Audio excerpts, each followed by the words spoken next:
Good afternoon. Welcome to Global Sustainability TV program. My name is Gökhan Yildirim, and this is my first program. I was a guest before here, and now I bring my international contacts with as the president of the World Sustainable Energy Institute. We organize today a global sustainability program, and our aim is to talk and discuss and learn from each other from all over the world, the best examples. And great pleasure to have an old friend as a guest on our program, Senator Marc Pacheco. Ladies and gentlemen, I would like to introduce Senator Marc Pacheco. Hello, Senator. How are you? I'm doing very well. It's nice to see you virtually, anyway. Yes, due to this pandemic situation, it was. Yes, you look well, and I wish you great success on the program. Thank you very much. You have supported me in Vienna during our forums, and I'm happy to see you again. You are still getting younger and younger. I wish that were true. You are very diplomatic. So our guests, we have now international guests in a Turkish TV channel, environmental channel, which is Çevre TV, but they don't know you. So who is Senator Marc Pacheco? Could you tell about yourself briefly, please? I am a United States state senator for the Commonwealth of Massachusetts. I've had the privilege and honor of representing the citizens in Massachusetts now since 1989.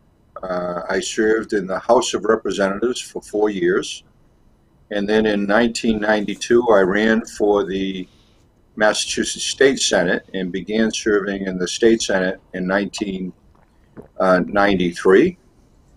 Before that, before I went to the state legislature, I served at the local level. I was on a school board, and I also was a budget director and chief of staff to a local mayor running a municipality. So I know a little bit about running the day-to-day activities of municipal government, and that is quite a challenge with smart cities today, trying to deal with global warming and climate change. So I've been very privileged in having the opportunity to represent thousands of citizens here in the United States, in the Commonwealth of Massachusetts. I've also worked with a number of other states in state legislatures throughout the United States, and I chair the United States Council of State Governments, which is a governmental organization that brings together various state legislatures from throughout the United States. And the region I represent would be all of the northeast part of the United States, the eastern provinces in Canada, Puerto Rico, and the Virgin Islands. And we meet periodically on energy and environmental issues. And we've just recently created the United States the United States Council of State Governments, that's the name of the organization, U.S. Climate, State Legislators Climate Alliance. So we're all legislators that care about climate policy, and we've been working on these issues for some time. And then, as you know, many years ago, I had begun working with colleagues in government internationally. That's where we got to meet each other. Yes. In Vienna a number of years ago. And so I've reached out to Austrian leaders, to leaders in Portugal. It's where my family originates a number of generations ago, and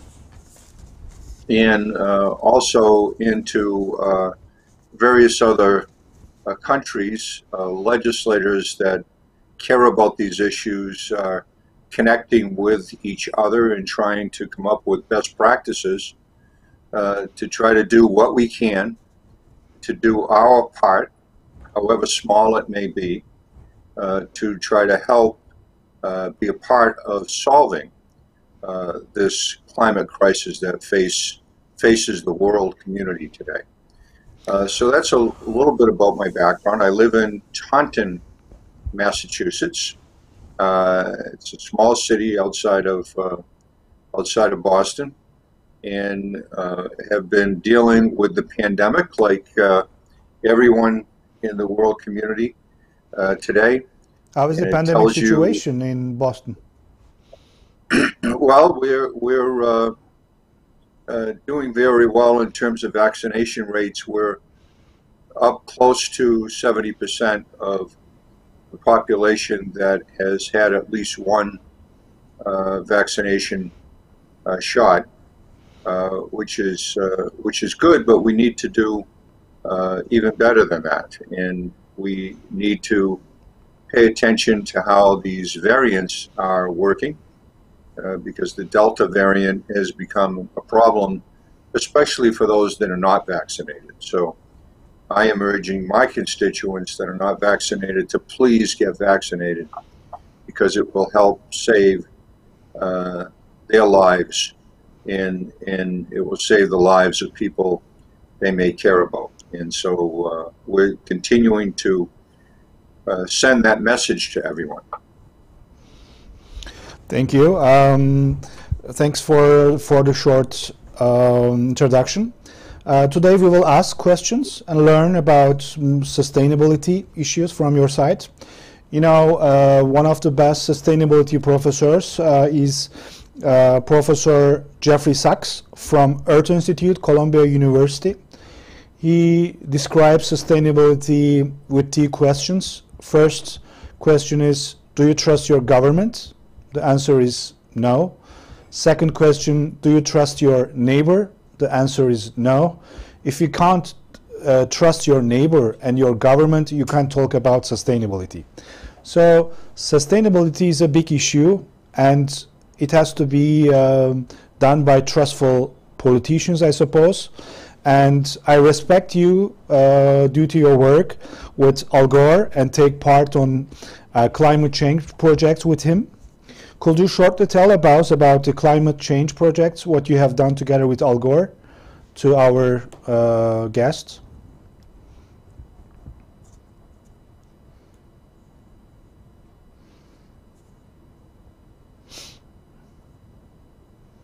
Senator, I think we have an internet connection problem. We will wait a minute.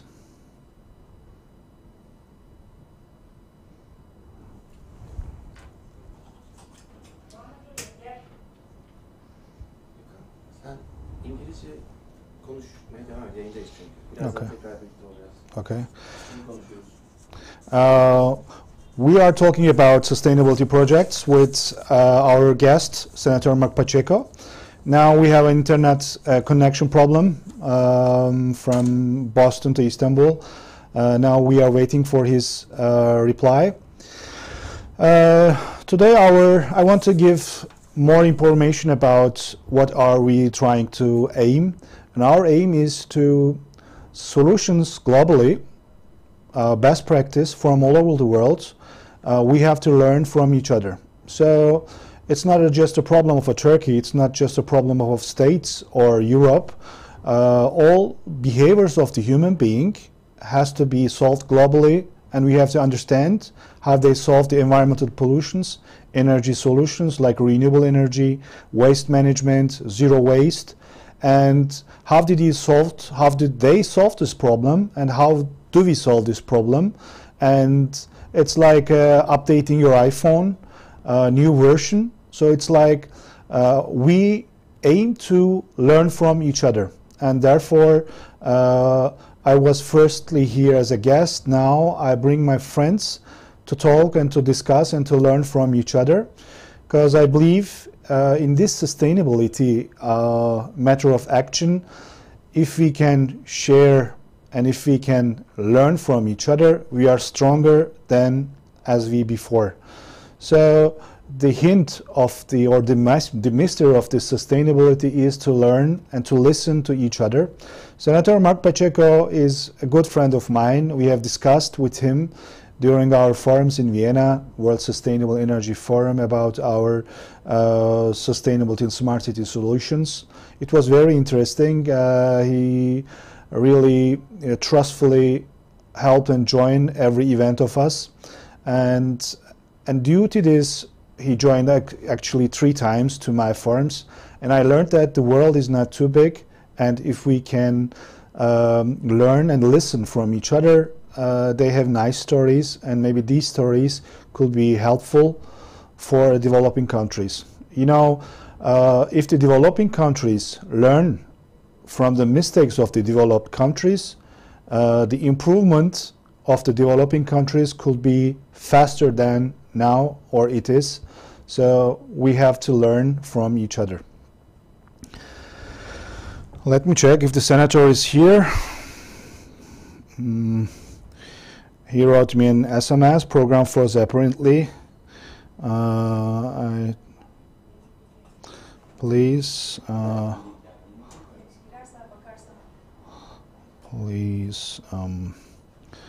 type the link again. Refresh, same link. Yes. By the way, you can talk. Keep talking. So I wrote him to refresh the link. So it is, we are making a live internet overseas. Sorry for the connection loss, but I suppose he will join in 1 minute. And let me give you some information about Çevre TV globally and what are we aiming. Our aim is in Çevre TV global environmental solutions. We don't want to stay locally, we have to stay globally, and in globally learn from each other. And if we can learn how to communicate globally in arts, we will move forwardly. Now it's a short break. We will come back again. Dünya ısınıyor. İklim değişiyor. Deniz suyu seviyesi yükseliyor. Tatlı su kaynaklarımız azalıyor. Yaşanan doğal afetlerin sıklığı ve şiddeti artıyor. İklim değişikliğinin yol açtığı kuraklık toprağın bereketini yok ediyor. Birçok canlının nesli tükenirken besin zincirimiz de gittikçe zayıflıyor. Dünyanın birçok bölgesi bir ağacın gölgesine, bir çimenin yeşiline hasret. Kuraklıkla mücadele etmek, diğer tüm doğal afetlerle mücadele etmekten daha zor. Türkiye'de iklim değişikliğine bağlı çölleşme ve kuraklık tehdidiyle karşı karşıya. Yüz ölçümümüzün %37,3'ünde yarı kurak iklim şartları hakim. Kurak gelecek uzak değil. Kaynakları doğru ve tasarruflu kullanalım. Yatırımı doğamıza yapalım.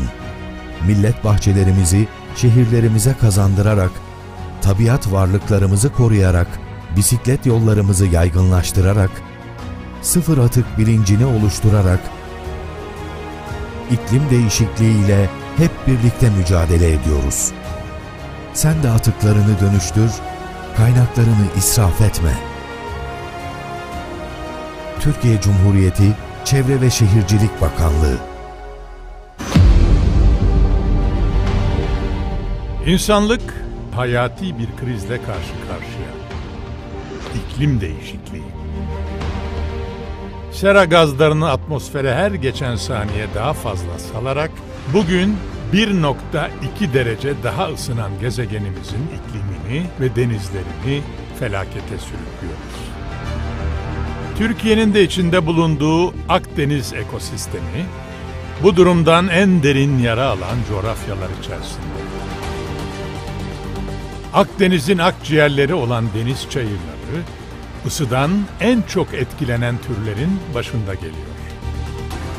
Tropik denizlerde binlerce yıldır yaşam süren birçok deniz canlısı artık mecburen daha serin sulara göç ediyor.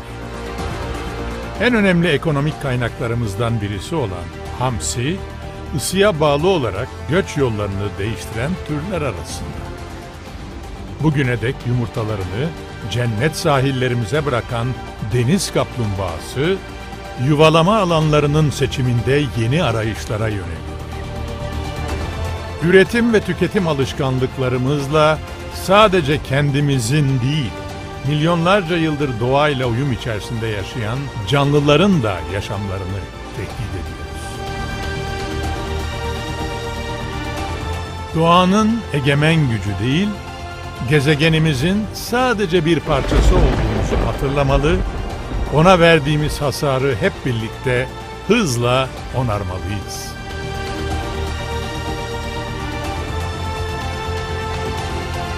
Türkiye Cumhuriyeti Çevre ve Şehircilik Bakanlığı.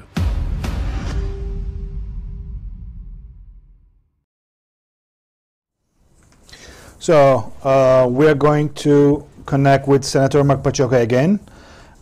Till he is connected, we will talk more about our issues. Yes, he's back again. Hello, Senator. Hello there. Sorry for the connection. No problem. So before the connection is broken, I was asking you to talk about what you have done with Al Gore climate change projects. Could you shortly tell about us briefly? Yes, I've known Mr. Gore for many years. Obviously, back when he was in the United States Congress, and had followed him for a number of years in terms of his work on climate change. And then as Vice President, I had the opportunity to meet him several times, and since he had created the Climate Reality Project, I was one of the first people, not the very first, but probably within the first 4 or 5 classes that he personally taught himself on climate change. I was honored to be selected to be a climate messenger for the Climate Reality Project, to go out and reach out to citizens in my region, in the Commonwealth of Massachusetts, and internationally, and talk to people about the problem of climate change, etc. And Mr. Gore has been an unbelievable leader in this regard, and he has created an organization now of thousands and thousands and thousands of people that are climate messengers all over the globe, trying to make sure that the message of climate change gets out there. And now the organization, the Climate Reality Project, with their leadership and their messengers, are talking about the solutions that can be implemented in cities and communities all across the globe. And that is taking place as we speak somewhere in the world right now. And he has continued to be involved in pushing the federal government and governments all over the world, working with private sector technology groups and companies all over the globe to be involved as well and take a climate pledge to ensure that their company would be net zero by 2050, trying to meet the IPCC recommendations of keeping our climate goals in check, and has inspired me to go back in the Massachusetts legislature and have hearings all across the Commonwealth of Massachusetts, after which we passed the Global Warming Solutions Act back in 2008. And we did that because of what is happening all across the globe. On the screen, you're showing some of what happens with wildfires and droughts and flooding all over the globe. That is what is happening to our planet, and the solutions we have in our hands to try to resolve that. But it takes the political will to act and get these solutions implemented. And that's what the Climate Reality Project is all about, and what Mr. Gore has been doing. And I've tried to play a small role in getting that done in Massachusetts. So we have legislation that is now part of law. So it's not just a press conference or a statement, but we've actually codified our requirements into the state statutes in the Commonwealth of Massachusetts, which means we have to meet now with the update of the statute of 2008 in March of this year. We put in place legislation that said we need to be net zero in terms of greenhouse gas emissions by 2050. And we have to meet 50% reductions of the 1990 levels by 2030.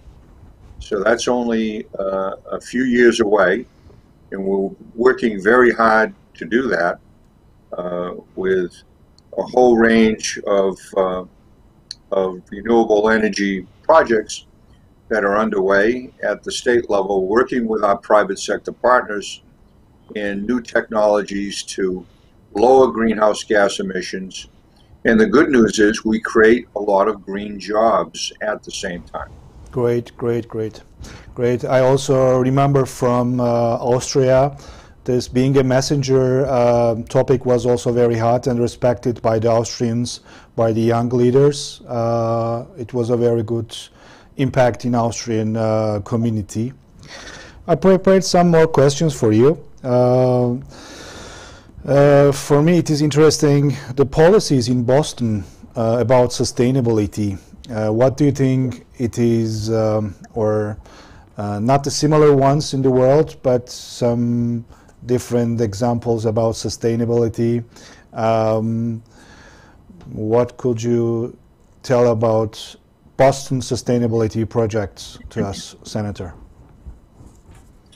Well, I'm not so sure Boston is all that different than, many other cities, except for taking words. I think it looks like some like Vienna, right? Boston. Yes, I mean, there's Boston is a small city comparatively. It's not Los Angeles, or it's not New York City, but it's a city that has all of the major components of transportation corridors, dense urban settings where thousands of people come in and out of the city every day, and where there are neighborhoods, and there are all the same challenges that you'll face in a city everywhere in the world. And whether it's Boston or in the city I live in, which is Taunton, Massachusetts, which is a lot smaller, only about a little less than 60,000 people in the city, so it's a very small city. There are still major challenges, and one of the things that we can all do, no matter where we live, is to do our own part in trying to help resolve the climate crisis. And to a certain extent, that has the easiest thing that can be done is just trying to make sure the places we live in and the neighborhoods we live in are as energy efficient as possible. And simple things like insulating buildings, the built environment, transportation that is starting to change, where there's public transportation, or if there's not public transportation, that we're utilizing the cleanest type of transportation that is available to us. For example, I drive a hybrid car, but I am looking for an electric vehicle, an EV, a clean vehicle, so that we will be moving very quickly in the world.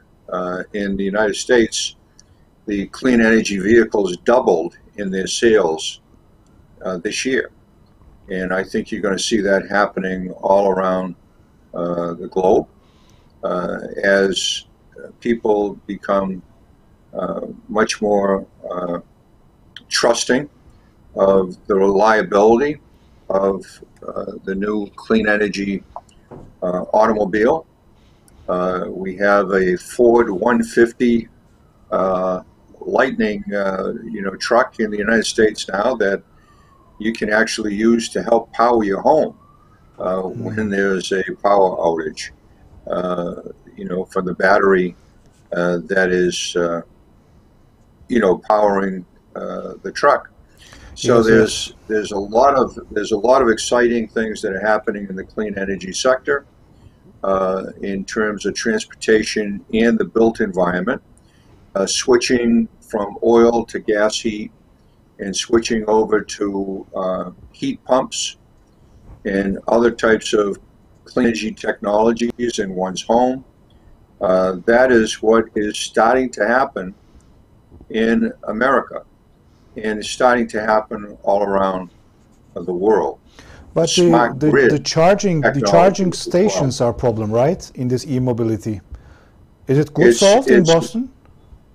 it's a problem right now, but what is taking place is in the new American Jobs Act and in the infrastructure bill that is before the United States Congress. We have investments to invest in some 500,000 charging stations throughout the United States. And then many companies are putting in their own charging stations for their employees and for customers to utilize at their places of business. So in smart cities all across the globe, and Boston is doing this, and a lot of cities are doing this all across the world, they're investing in a clean energy future for their citizens and for their companies. Great. And so that partnering with government is very powerful when it's done together. Great to hear that. Great to hear that for Boston. And then we're also doing a lot of technology with solar technology, solar roof technology, wind technology, and the big thing that's happening in the northeast part of the United States right now is we are going to be home to the first major scale offshore wind development off the coast of Massachusetts, an 800 megawatt offshore wind farm, about 14 miles off the coast of Massachusetts in federal waters. Thank you. I prepared some questions around 30 in numbers, but I want to combine them. So it's about climate change, and I think it's interesting. You're a politician, and what do you think? Is it simple, or do we have smart ways to fix climate change? Climate change is a song that we like to sing, or climate change is an action that we have already taken or that we wish to take? What do you think about the policies? You know, the politicians take policies, and these policies has huge effects on climate change, and it's interesting, and the measures as well. As a politician, what do you think about? Is it a nice song, or is it a tool, or could we simply a smart way to fix the climate? What do you think? Well, I think it can be a nightmare. Nightmare? It's a nightmare if we don't act. You know, when we continue to just talk about it, it becomes a very big problem. As you showed on the screen earlier, the wildfires that are taking place in different places throughout the world, the extreme weather events that are taking place now, the disproportionate dry periods and drought that is occurring in different areas, which is eliminating the opportunity for farming and production of food products. It's impacting our agriculture community, and we see tremendous floods, and also in some of the cities, and it's happened in Boston as well. You see heat islands that are taking place where that extreme weather event and the heat is hurting people. So yes, politicians certainly need to talk about these issues, but we also have to come up with the political will to act. Because when we think, you know, globally and act globally, we really make a big difference. And when we do the same thing locally, we can make a huge difference in the amount of CO2 and greenhouse gas emissions that get emitted into the atmosphere.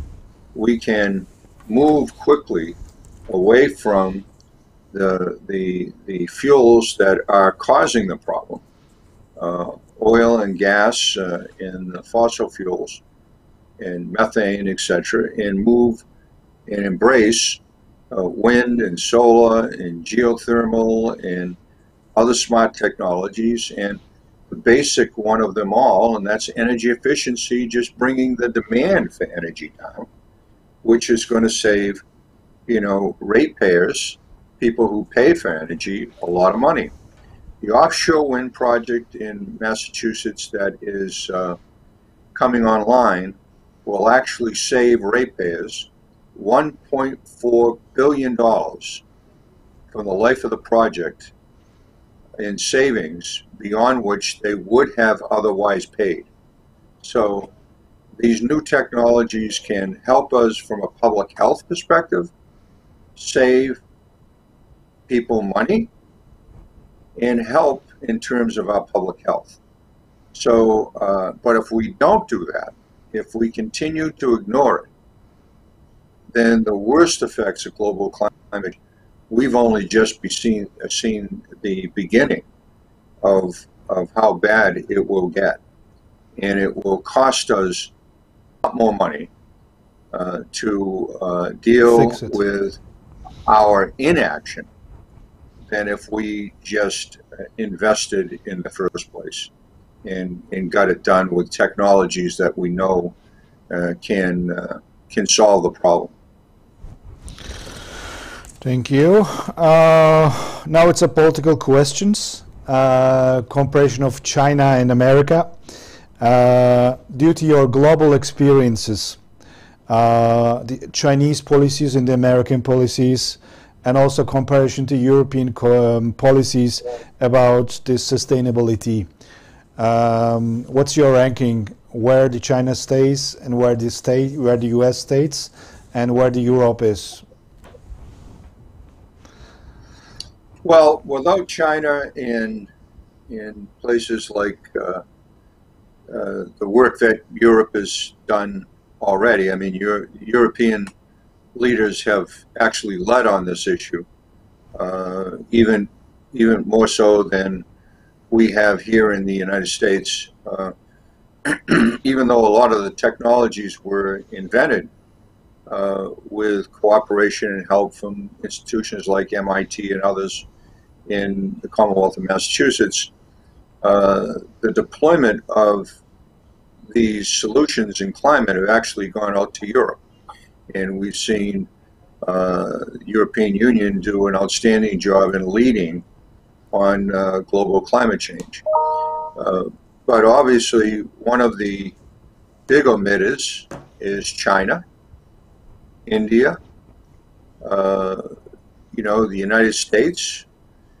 We need to get all of these countries working in the same direction.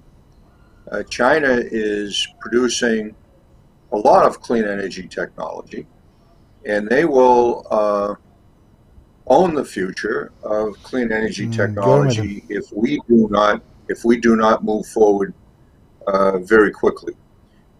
And that's why I'm happy that with the Biden administration's plans to adopt an American jobs plan that includes climate and infrastructure investment, these proposals and an investment in ourselves as a country will go a long way in creating those clean jobs for the future and create a whole new transportation system in America and be very competitive and have a lot of those industries actually not only created in the United States, but also jobs that will stay in the United States, while we'll continue to work with our trading partners, including China.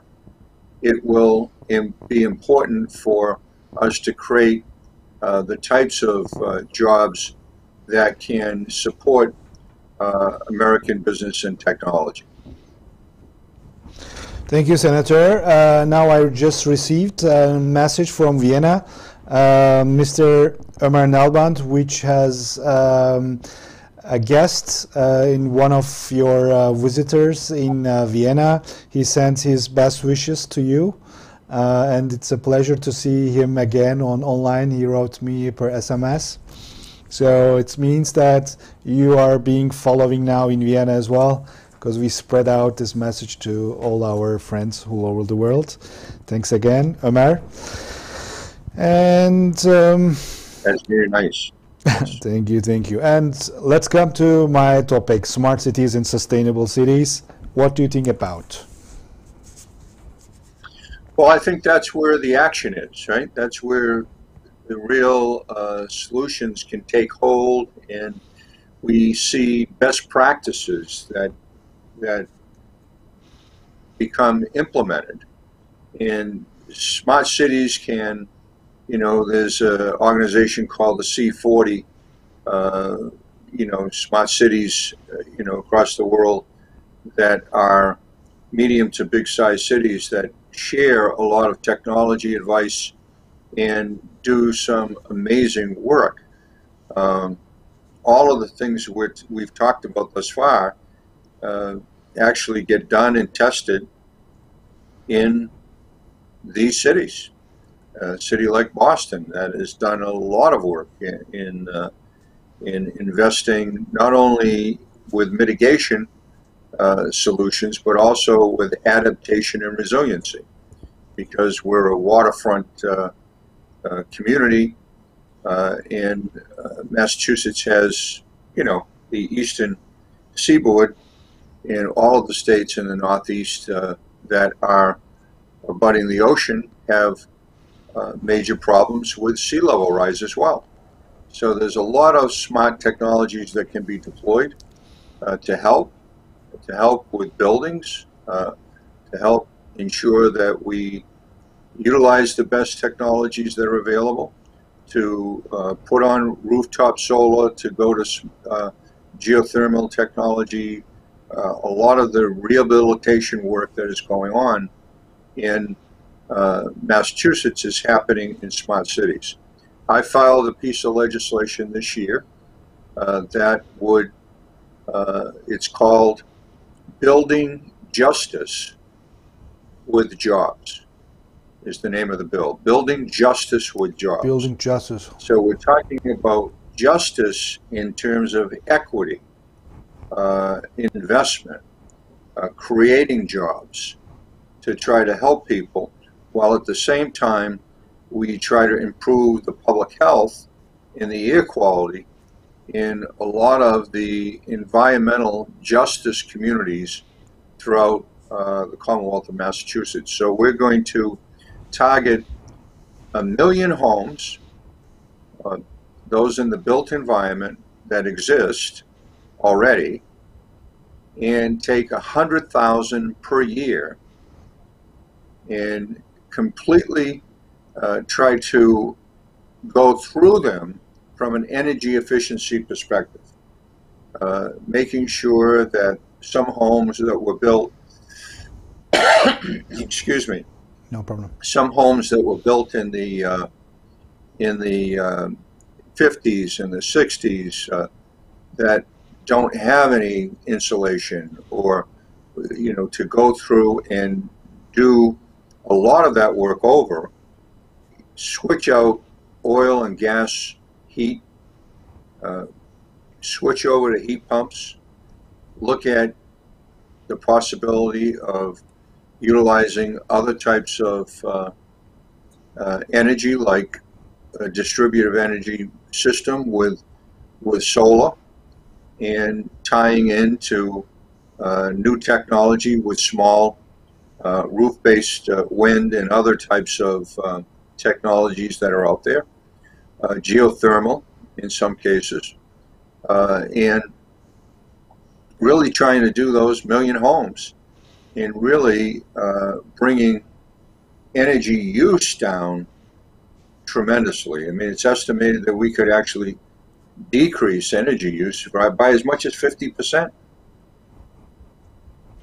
Which In ones some are cases, it popular? could be Which 80 ones are popular in Massachusetts? Solar, wind, or other resources? Are you a lucky country? Or?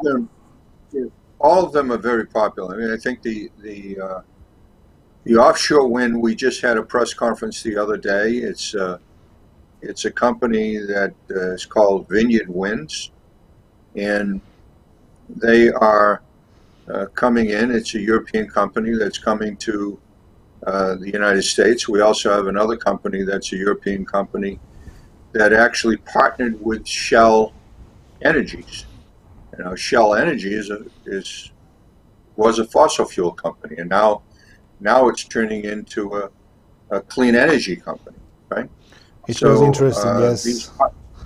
To see the solar panels on a Shell company.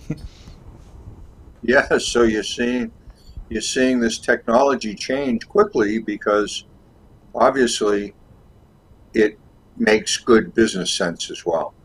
It's good for the bottom line. These companies will make a lot of money, and these solar technology works.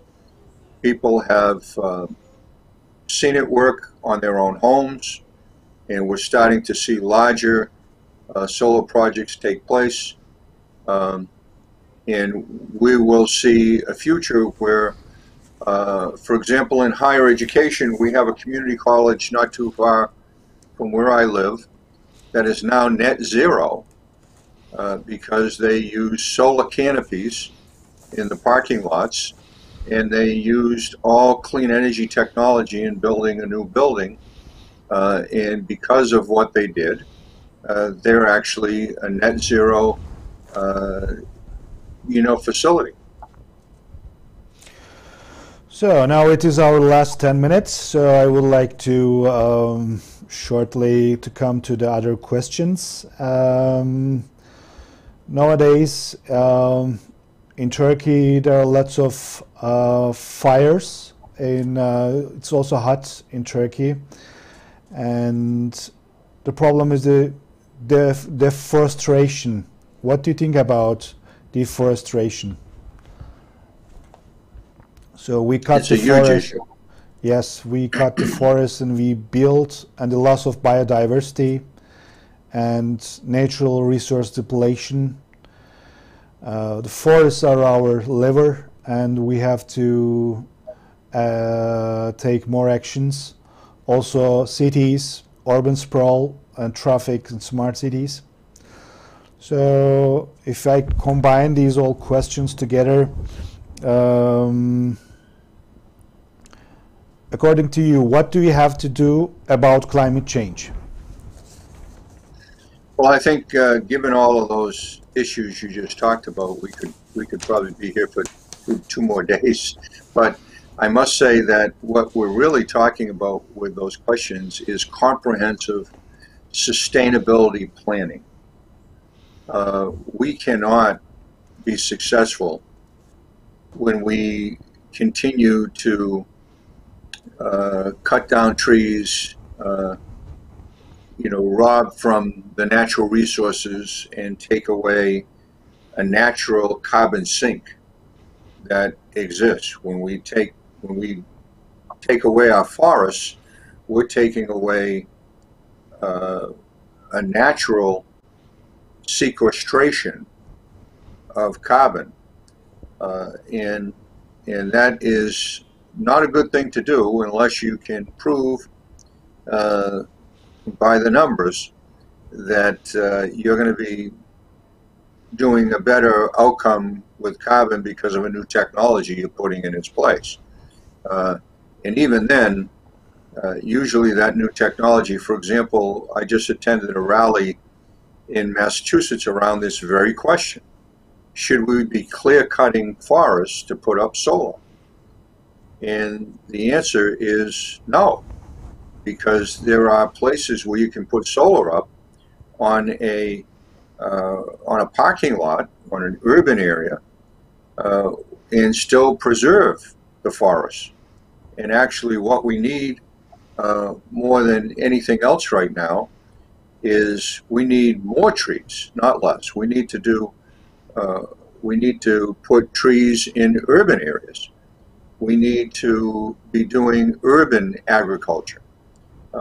We need to be planning to farm in a regenerative farming way, where farmers participate with us, and the farmers are some of the smartest people on this subject that I've ever talked to, because they see the real world impact on their own crops.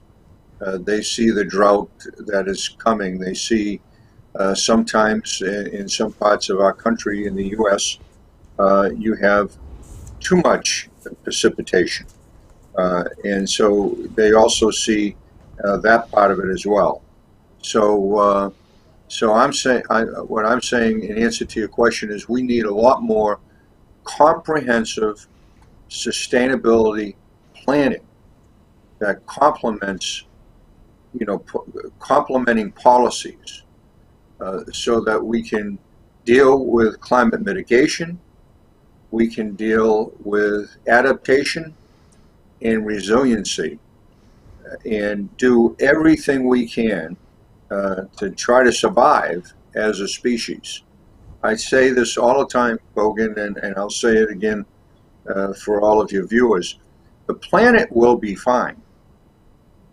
Mother Earth has always figured out a way to take care of herself. Right. She is getting a little upset with us right now.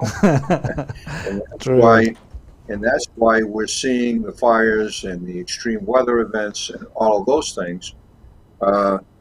We better start listening to our planet that is trying to talk to us right now, because if not, it is we, the human species on planet Earth, that needs to worry about our survival.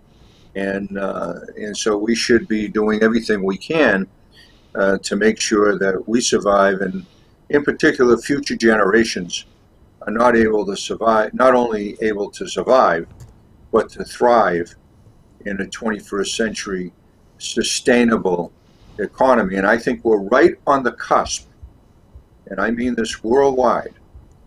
Hopefully, as we approach COP26 in Scotland, and the world community comes together, and it's hopefully not just press conferences this time around, but real solid proposals from countries all across the world, we're on the cusp of a sustainability revolution. And the good news is we can actually create thousands and thousands of new jobs in region after region across the globe to develop a clean energy economy that is actually good for our public health and will improve the quality of life for all of us on the globe if we do the right thing. The solutions are out there. We can do it.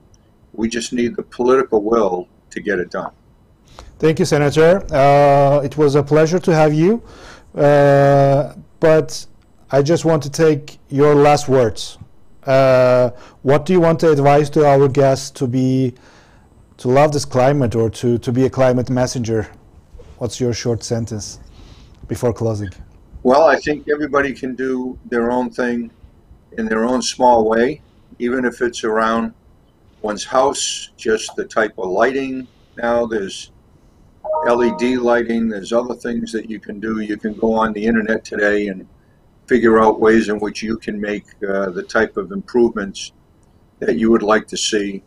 But also contact your political leaders at the local level, whether it's a local mayor or a local representative, a delegate to the parliament, political leaders, and see what can happen, what you can do, trying to use some of the policies that are out there. I'd actually ask you to contact and online look at the Climate Reality Project and go to that, Google that, and go to that online. And there are so many international organizations dealing with climate. I would get involved with it. I'd get involved with the organization that Gore has put together. In your cities and towns, you can think globally, but act locally, as the saying goes.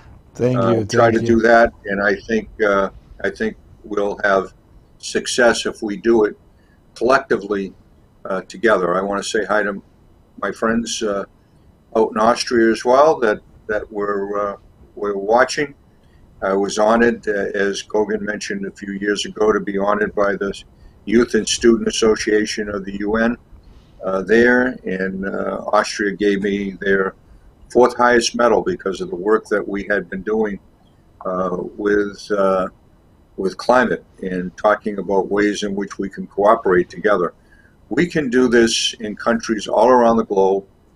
We just have to focus on how important this is for our own survival and for the survival of future generations in our world. Thanks, Senator. It was a pleasure to have you, and I wish to see you again in our program. And we say goodbye to Boston, Massachusetts. Well, thank you very much, and thank you for the honor, and much success in your new program, your new TV show. I hope it's very successful, because this is such an important issue, global sustainability. Thank you very much. Thank you very much. And thanks for watching us. And we will invite every week different guests from all over the world. And sorry, this was my first program, so I didn't get used to. I'm an academic person, but I will get used to. Next week, I hope I will be better. Thanks again joining to us.